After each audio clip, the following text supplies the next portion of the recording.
Hello everybody, I have a special guest here with me. We have Rhodes.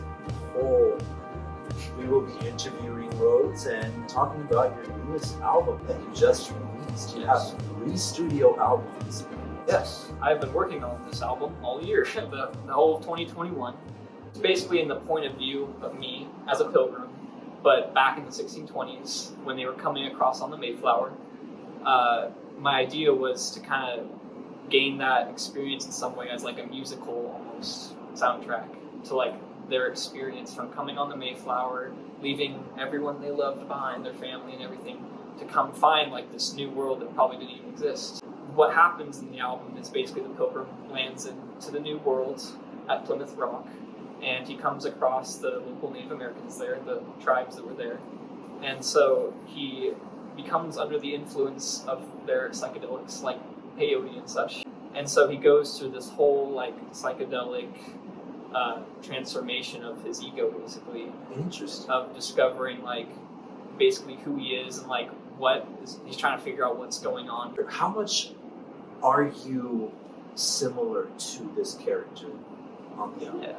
So I tried to put my own experiences, obviously, with my own experience in some psychedelics of some sort. I've tried to put my own emotion of what I feel what I would be thinking in terms of what the lyrics are saying. It's just supposed to ultimately capture that whole experience of what it was probably like. And so the music, I tried to make it sound as theatrically like relevant to what the sound of nature life would be. Interesting. So I remember checking out your album, and it's got like an Americana, a rock and roll. What musicians do you admire? Here's where I go have off. influenced? Yes. Well, the Beatles were my ultimate influence. My dad played them when I was growing up. I never really got into it until old music. But as I kind of grew into a young lad, you kind of realize, you know, what's kind of important. And so art and how the Beatles' impact was so huge. And so they really helped me get into starting music and everything. And I learned Imagine on the piano was my first song, really. And that's what ultimately got me into the school that helped me learn a little bit more about music theory and stuff to get me into it. The other major one was Brian Wilson of the Beach Boys. He basically wrote and produced all their stuff, and mainly in the 60s, I guess, because we got involved.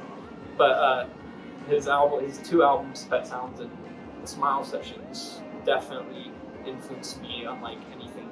Like I consider the Smile Sessions to be like my Bible, if I were to have one, because like they're just so like I don't even know how to explain it. They're so like magical. They take you to this whole other like world and experience, and what not only like how great the songs and the melodies are complex, but like Brian Wilson, he wrote them himself, and he like wrote the individual instruments, like what they're all going to do, and he had to arrange it all himself.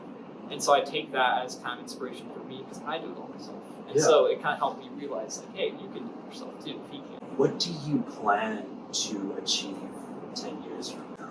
Oh man. Well, I hope that my 20s, my ultimate goal is to tour in my 20s. Who would you open for? Who would you want to open for? Well, if they're alive, probably Mac DeMarco. Ultimately, he was huge because he's an indie artist, he focused all of it himself, and so he is major on me for sure.